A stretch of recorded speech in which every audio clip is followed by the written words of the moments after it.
Nabi Ibrahim itu dikenal sebagai seorang yang paling dermawan,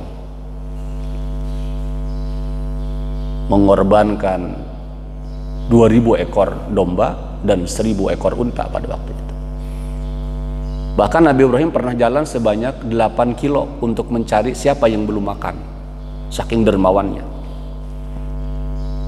Maka dipujilah Nabi Ibrahim. Waduh Ibrahim, betapa dermawannya engkau.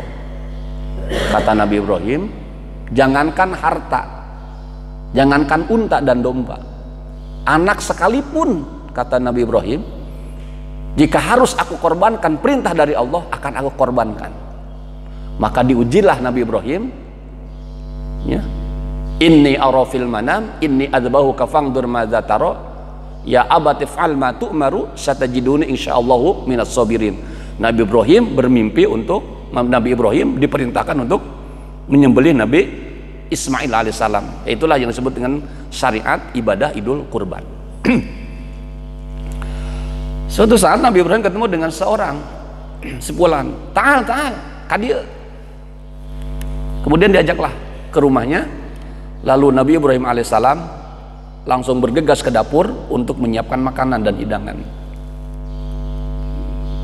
Begitu masuk ruang tamu, ternyata si fulan itu menyalakan api dan sedang menyembah api itu. Betapa marahnya Nabi Ibrahim alaihissalam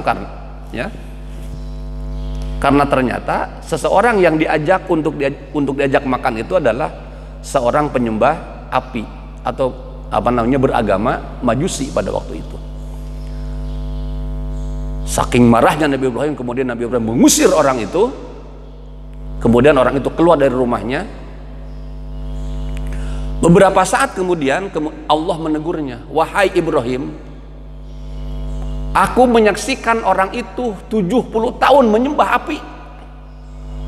Tetapi kata Allah, sedikit pun aku tidak meninggalkan orang itu, dan aku selalu memberikan rezeki kepadanya. Kamu baru beberapa saat saja melihat orang itu menyembah api, kemudian engkau mengusirnya. Kemudian Nabi Ibrahim bergegas mencari lagi orang itu dan mengajak ke rumahnya untuk diajak makan tadi. Kemudian si Majusi itu bertanya, ini orang gila katanya. Tadi mengajakku makan, kemudian mengusirnya, lalu sekarang mengajakku kembali makan. Apa yang terjadi gerangan? Kemudian Nabi Ibrahim menuturkan cerita itu. Tuhanku Allah subhanahu wa ta'ala, Allah Rabbul Alamin, Allah pencipta langit dan bumi ini, menyaksikan engkau menyembah api selama 70 tahun. Tetapi Tuhanku Allah tidak pernah sedikit pun mengurangi rezekinya kepada engkau. Lalu aku melihat engkau hanya beberapa detik saja menyaksikan engkau menyembah api, kemudian aku murka dan memarahi engkau, dan aku mendapatkan teguran dari Tuhanku. Mendengar cerita itu, si Majusi mengucapkan, asyhadu an la ilaha illallah wa anna Ibrahim alaihissalam Rasulullah. Ya. Ternyata, ya muqallibal qulub sabbit qalbi ala dinik. Ya. Oleh sebab itulah Tuhan kita Allah tidak pernah melihat seperti apa masa lalu kita. Ya.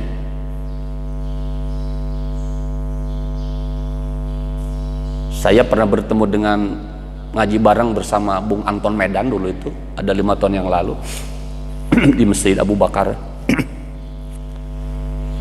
Waktu zaman jahiliyahnya, saya kan katanya kalau lagi lacur itu di Singapura tidak tanggung-tanggung, satu kamar itu dengan 4 perempuan kata dia. Perempuan 1 saya prek, perempuan kedua 3 dan 4, satu kamar itu dia.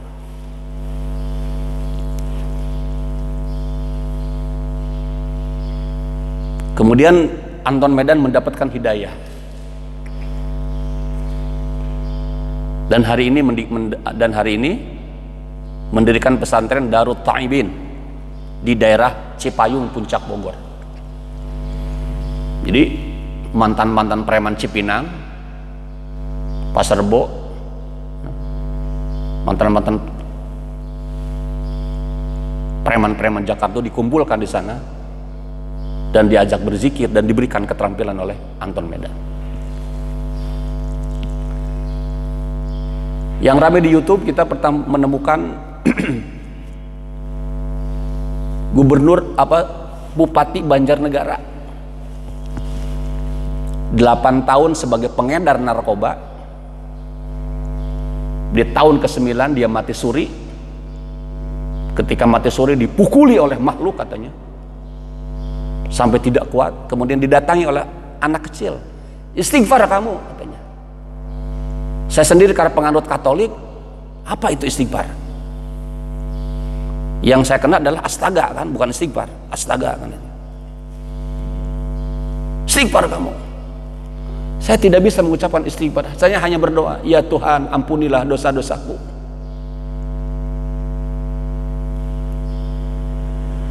Kemudian kira-kira kamu mau memilih agama apa? Insya Allah aku akan memilih agama Islam. Dan dia bersyahadat dan dicalonkan sebagai Bupati Banjarnegara itu, di mana sebelum dia PAD Banjarnegara itu hanya 50 miliar. Begitu beliau jadi bupati, udah PAD-nya langsung naik 350 miliar. Pertanyaannya, 300 miliar kemana itu?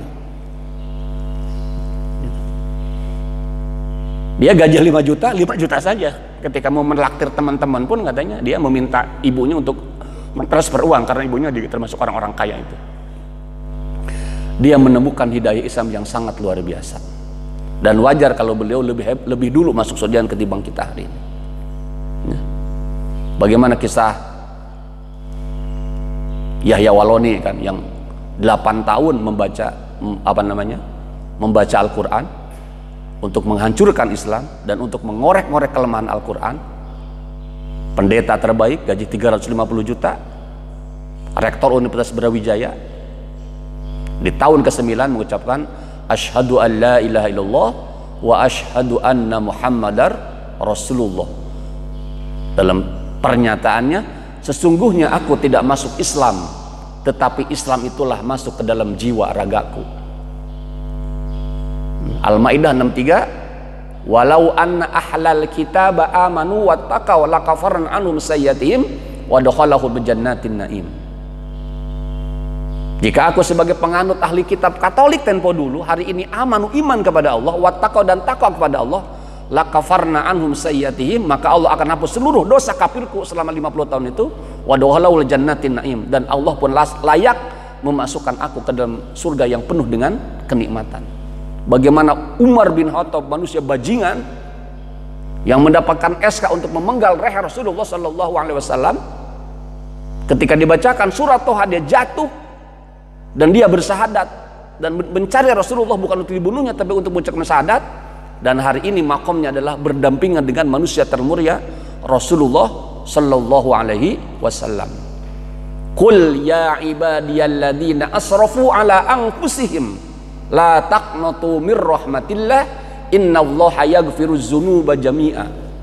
Wahai hamba-hambaku yang melampaui batas terhadap dirimu sendiri, la taqnatu mir rahmatillah, janganlah kalian berputus asa dari rahmat Allah. Innallaha yaghfiruz dzunuba jami'a, sesungguhnya Allah akan mengampuni dosa-dosamu seluruhnya. Wa anibu ila rabbikum, dengan catatan kita bertobat kepada Allah Subhanahu wa ta'ala.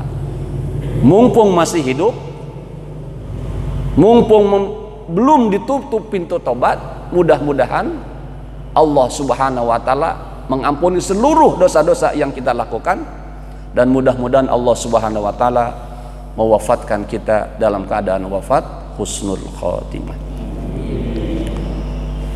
Subhanallah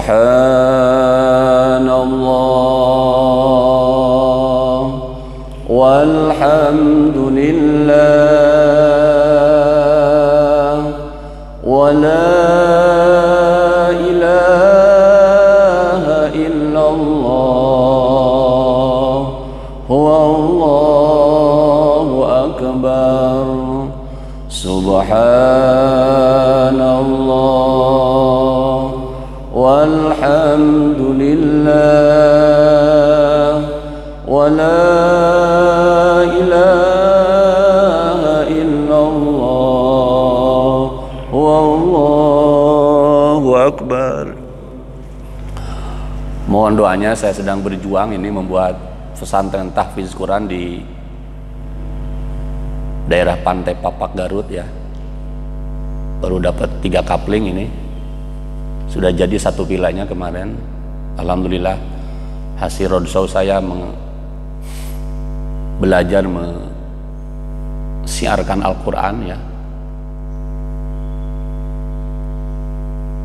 Dan ternyata di sana luar biasa. Bagaimana kaum misionaris yang luar biasa, mereka datang ke sana dengan membagi-bagikan sembako dan uang. Cukup berterima kasih kepada Tuhan Yesus saja, tidak harus berterima kasih kepada saya, kata para misionaris itu. Ini luar biasa. Inilah yang belum saya lakukan Pak Helmi, dakwah dengan sembako. Jadi hari ini yang saya lihat itu adalah dakwah melalui kekuasaan ya. Jadi saya doakan mudah-mudahan Bapak sekalian ada yang jadi bupati ini gitu kan. Jadi dengan kekuasaan itu luar biasa. Kata bupati, mari kita khotmil Quran, seluruh kepala-kepala dinas, seluruh camat, seluruh desa, insya Allah gitu. Karena pemimpin yang ininya, yang ngomongnya. Kemudian yang efek itu adalah dakwah melalui sembako hari ini. Maka doakan saya jadi orang kaya, datang kemana-mana Pak Edi, bukan mengharapkan angpau hari ini, tapi kita bagi-bagi sembako. Ya, insya Allah misalkan nanti kita umumkan Pak Helmi, yang hadir, siapapun ustadznya misalkan mendapatkan 5 kilo beras, dan 5 kilo gula pasir, 5 kilo minyak. Insya Allah seluruh warga kita akan datang berbondong-bondong karena ada ujrohnya gitu kan gitu. Oleh sebab itu ustadz hari ini harus kaya gitu kan ya. Jadi kalau kita miskin bagaimana kita akan dakwah kan gitu ya. Karena dakwah mereka adalah dengan tadi itu, dengan membagi-bagi sembako ya, gitu. Kedua, dakwah melalui kekuasaan ya, gitu. Jadi kata Profesor Yusril Jamahendra ya, segudang kecerdasan intelektual akan dikalahkan dengan sekepal kekuasaan. Jokowi kalau lihat pendidikannya sama dengan kita kan, S1 sama dengan UD gitu, dengan saya gitu kan, tamat S2 S2 karena dia sebagai panglima tertinggi di Indonesia, pocot panglima hari ini mau ngomong apa? Karena apa? Kekuasaannya berada di Bapak Jokowi. Coba kalau kekuasaan di Profesor Heru ini kan luar biasa. Khotmil Quran di mana-mana. Tidak harus besar kitanya, tapi mari kita besarkan Islamnya, mari kita besarkan Qurannya. Perjalanan saya 9 tahun kemana-mana, hari ini sudah sampai ke Jambi, ke Pekanbaru Riau, ke Padang, ke Banten, ke Palembang sebentar lagi kalau COVID sudah ini. Berat Pak. Asarnya keruntuh ya belajar mengamalkan Al-Quran teh. Dibaikot, dicaci maki, dihina. 11 mobil saya hilang semua waktu jadi rental itu karena saya kawalat waktu itu gitu. Yang dikejar adalah duit gitu. Ratusan juta ditipu oleh orang gitu kan. Diberi ujian oleh Allah berupa sakit paru-paru akut. 2012 saya divonis mati. Di rutin khusus dulu selama 1 bulan saya. Muntah darah di kilometer 57 3 jam waktu itu. Saya sudah wasiat kepada istri, punya utang 11 juta pada waktu itu. Tahun 2015 saya kena serangan jantung, dioperasi lagi sebelah kiri. 2016 serangan jantung saya dioperasi lagi sebelah kanan, sudah 4 gitu kan. Dan saya harus minum obat seumur hidup Pak, jam 8, jam 2, jam 8 malam lagi. Alhamdulillah Pak Aris, obat sudah saya tinggalkan. Saya sudah pasrah, kapanpun saya harus mati, saya sudah pasrah kepada Allah Subhanahu Wa Taala karena capeknya minum obat. Dan setiap hari saya mewajibkan diri untuk membaca Al-Quran. Alhamdulillah, tanpa ada maksud menggurui ya, saya sudah 3 kali punya pengalaman menterapi orang yang tidak kena dibacok, tidak kena ditembak segala macam di daerah Dayakolot itu. Ada yang sudah 102 tahun itu, orang yang mengalami ilmu kanuragan Kang itu, susah mati itu. Ternyata saya menemukan jawabannya itu adalah dawamkan surat Al-Hadid. Jadi kalau ada surat Al-Hadid itu manfaatnya ternyata ada penyakit-penyakit yang tidak sembuh oleh dokter. Dawamkan surat Al-Hadid, insya Allah biiznillah, dengan izin Allah sembuh, sehat walafiat. Pertanyaannya, beranikah kita mengimani Al-Quran atau tidak? Pilih clear acak corak, wantun galeh atau wantun ulah galeh. Bade percaya mangga, terpercaya pun mangga. Bahkan Pak Aris rek pindah agama pun itu dilarang ku Allah Subhanahu Wa Taala. Ya. Sampai saya mengajak masuk UIN, hanya 2 pilihan untuk ente, saking aing geus capek ngajak teh teh. Ngajak baca Quran di UIN berat dan luar biasa. Ditanya aku saya, rek baca Quran pindah agama, baca Quran Pak, baca Quran. Kan diajak baca Quran saja sudah udah saja kita kasih formulir pindah agama saja, kan gitu. Saking apa Pak? Saking beratnya. Wa ma aksarun nasi walau harasta bimu'minin. Kebanyakan mereka tidak beriman kepada Al-Quran walaupun engkau Muhammad sangat menginginkannya. Nabi Nuh nangis karena menolak diajak masuk Islam. Nabi Nuh menangis karena istrinya menolak masuk Islam. Nabi Lut menangis karena istrinya menolak masuk Islam. Rabbi inni da'autu qaumi laila wa nahara falam yazidhum du'ai illa firara wa inni kullama da'autuhum litaghfiru lahum ja'alu asabi'ahum fi adhanihim wastaghsaw siyabahum wa asarru wastakbaru istikbaro. Nabi Nuh berdakwah siang dan malam, malam dan siang. Ketika aku ajak mereka untuk menyembah Allah, mereka bukan semakin mendekat, justru mereka semakin menjauh. Wa inni da'autuhum wa inni kullama da'autuhum, dan lagi-lagi ketika aku ajak mereka untuk dakwah kepada Allah Subhanahu Wa Taala, ja'alu asabi'ahum, mereka memasukkan jarinya begini. Wastaghsaw siyabahum, sudah ditutup telinganya asabi'ahum ini, fi adanihim wastaghsaw siyabahum. Bayangkan, ditutup ininya, kemudian ditutup lagi. Kebayang Pak ya? Dan fenomena ini masih ada hari ini, ya, gitu kan. Allahumma salli ala sayyidina Muhammadin fil awwalin wa lil barik wa sallim wa radiyallahu ta'ala an kulli ashabi sayyidina Rasulillah ajma'in. Hamdan na'imin hamdan syakirin hamdan yuwafi wa yukafi mazidah. Ya Rabbana lakal hamdu kama yanbaghi li zalali wa zikrika li mu'adimi sultanik. Allahumma ighfir lana dhunubana wa liwalidayna warhamhuma kama rabbayana shighara. Allahumma ighfir lil mu'minina wal mu'minat wal muslimina wal muslimat al ahya'i minhum wal amwat. Allahumma sallimna min afati dunya wal akhirah wa fitnatihima innaka ala kulli syai'in qadir. Allahumma nawwir qulubana bil Qur'an wa zayyinna halaqana bil Qur'an wa nazzina minan nari bil Qur'an wa adkhilna fil jannati bil Qur'an. Rabbana hab lana min azwajina wa zurriyyatina qurrata a'yuni waj'alna lil muttaqina imama. Rabbana zalamna anfusana wa illam taghfir lana wa tarhamna lanakunanna minal khasirin.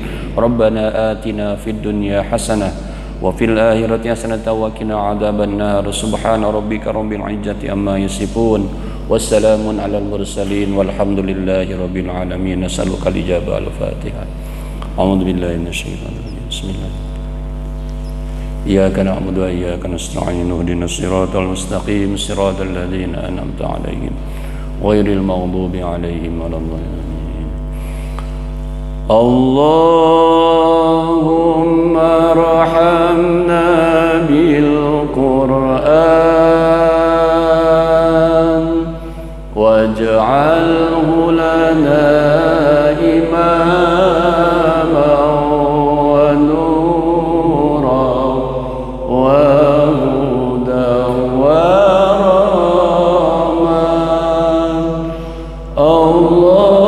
Allahumma dzakir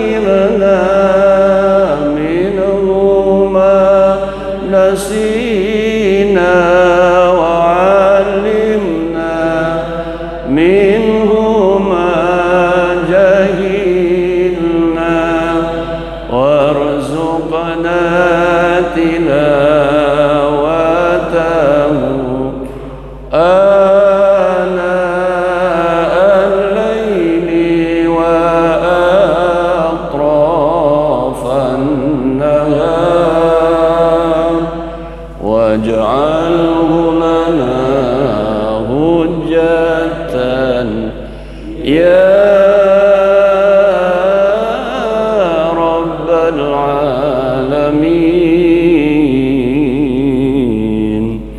صلاة